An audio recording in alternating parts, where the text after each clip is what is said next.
Hello everyone, welcome back to the Stock Channel.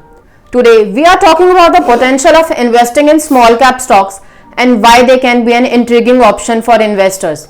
Small cap stocks represent companies with relatively small market capitalization, often with high growth potential but also higher risk.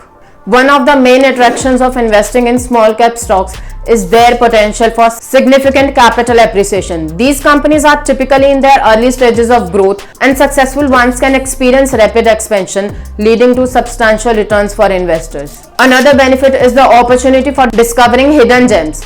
Small cap stocks are less followed by analysts and institutional investors compared to large cap stocks, which means there's a chance to find undervalued or overlooked companies with strong growth prospects. However, it's important to note that investing in small cap stocks comes with increased risk.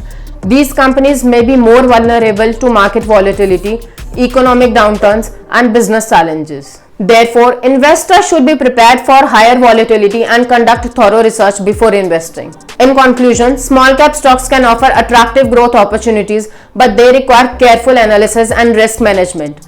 Investors should assess their risk tolerance and investment goals before venturing into small cap investing. That concludes our discussion on investing in small cap stocks. Thank you for watching.